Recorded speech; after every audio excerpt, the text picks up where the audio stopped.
প্রিয় শিক্ষার্থী বন্ধুরা, আশা করি তোমরা সবাই ভালো আছো। তো আজকে তোমরা যারা অষ্টম শ্রেণীতে পড়ো তাদের জন্য আজকের এই ক্লাসটা তোমাদের হচ্ছে 6.1 এই যে সমাধান করো, অর্থাৎ এই যে দেখো অপনয়ন পদ্ধতিতে সমাধান করো। তো এর আগের ক্লাসগুলোতে আমরা কি শিখেছিলাম? প্রতিস্থাপন পদ্ধতিতে সমাধান। তো আজকে হচ্ছে অপনয়ন পদ্ধতিতে সমাধান। তো অপনয়ন পদ্ধতিতে কিভাবে তোমরা সমাধান করবে এই বিষয়টা আগে ক্লিয়ার হওয়া দরকার। তো অপনয়ন পদ্ধতিতে সমাধান করতে গেলে এইখানে দুইটা আগে তোমরা সমীকরণ দেখো। সমীকরণ দুটো দেওয়া আছে 4x + 3y = 15, আর এটা দেওয়া আছে কি 5x + 4y = 19। দুইটা সমীকরণ। তো এখানে অপনয়ন পদ্ধতিতে যে কাজটা করতে হবে সেটা হলো প্রথমেই তোমাকে হয় x অথবা y কে বাদ দিতে হবে। তার মানে কি তোমাকে মাথায় নিতে হবে যে আমি x এর মান বের করব, x চলকের মান বের করব নাকি y চলকের মান বের করব। আমি x চলকের মান বের করব নাকি y চলকের মান বের করব। যদি তুমি x চলকের মান বের করো তাহলে যে y আছে, y চলক আছে, সেই y চলকের সহগগুলোকে এমন সংখ্যা দিয়ে গুণ করতে হবে যেন সহগগুলো কি হয়, সমান হয়। আর যদি মনে করো যে না আমি y চলকের মান বের করব তাহলে এই x চলকের সহগগুলোকে এমন সংখ্যা দিয়ে গুণ করতে হবে যেন কি এই x চলকের সহগগুলো সমান হয়। আর একটা বিষয়, চিহ্নগুলো দেখতে হবে। যদি চিহ্ন একই চিহ্ন যুক্ত হয় তাহলে বিয়োগ করতে হবে, আর যদি বিপরীত চিহ্ন যুক্ত হয় তাহলে কি করতে হবে, যোগ করতে হবে। তো চলো দেখা যাক সমাধানটি।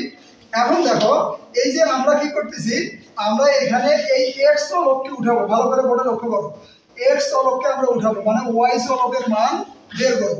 তাহলে এখন যদি আমি y চলকের মান বের করি তাহলে অবশ্যই দেখো এই যে x চলকের যে সহগ আছে 4, এখানে x এর সহগ কি আছে 5, তাহলে এই 4 এবং 5 এই সহগ দুটোকে আমরা এমন সংখ্যা দিয়ে গুণ করব যেন কি সমান হয়।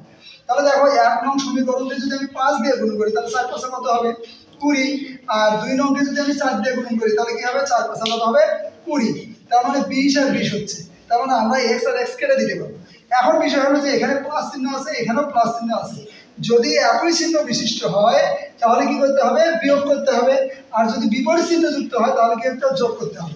তো লেখাটা ঠিক আছে কিনা দেখো, 1 নংকে 5 এবং 2 নংকে 4 দ্বারা গুণ করে বিয়োগ করি। যেহেতু একই চিহ্ন বিশিষ্ট এই জন্য আমরা কি করবো, বিয়োগ করলাম।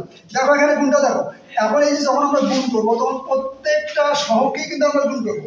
তাহলে দেখো এই যে 5 দিয়ে, এই 5 দিয়ে যদি আমি 4 কে গুণ করি 4 + 20 প্লাস এই যে 5 দিয়ে 3 কে গুণ করলে 3 + 5 = 15, আবার 5 দিয়ে 15 কে গুণ করলে 5 × 75। এই যে একটা সমীকরণ। ঠিক দ্বিতীয় সমীকরণটা দেখো, এখানে আমরা কত দিয়ে গুণ করছি 4 দ্বারা। তাহলে 4 দিয়ে 5 কে গুণ করলে কত, 4 + 20, 4 দিয়ে 4 কে গুণ করলে 4 × 4 = 16, আবার 4 দিয়ে 19 কে গুণ করলে 4 × 9 = 76। এখন যেহেতু একই চিহ্ন বিশিষ্ট এই কারণে কি করতে হবে, আমাদেরকে বিয়োগ করতে হবে। যেহেতু লেখছি বিয়োগ করে পাই, তাহলে দেখো এই যে এখানে প্লাস আছে মাইনাস, এখানে প্লাস আছে মাইনাস, এখানে প্লাস আছে মাইনাস, তাহলে আমরা তো বিয়োগ জানি। এখন দেখো এই যে প্লাস 20x, এই যে মাইনাস 20x কাটা গেল। এখানে দেখো এই যে প্লাস আর এখানে 16 সামনে গিয়ে যে মাইনাস, তাহলে প্লাসে মাইনাস কি মাইনাস, 16y থেকে 15y বাদ দিলে শুধু y, বড়টার সামনে কি মাইনাস চিহ্ন। এখানে দেখো প্লাসে মাইনাসে কি মাইনাস, 76 থেকে 1 বাদ দিলে কি 1, এই যে মাইনাস মাইনাস কাট, তাহলে y এর মান কত বের হলো, y এর মান বের হলো হচ্ছে 1। তাহলে এই যে আমাদের একটা চলকের মান বের হয়ে গেল। এখন আসো এই যে y এর মানটা আমরা 1 অথবা 2 যে কোনো একটা সমীকরণ বসাতে পারি। তাহলে y এর মান 1 নম্বরে বসাইয়া পাই, আমরা 1 নম্বর সমীকরণটা লিখে নিলাম। এরপর দেখো এই যে 4 × 4x প্লাস 3 ইনটু এই যে y এর মান, y এর মান হচ্ছে 1, এই যে মানটা বসাইছি ইকুয়াল কি 15। তাহলে 4x ইকুয়াল 3 × 3, তাহলে এখানে কি আছে +3 এর পাশে গেলে কি হবে -3।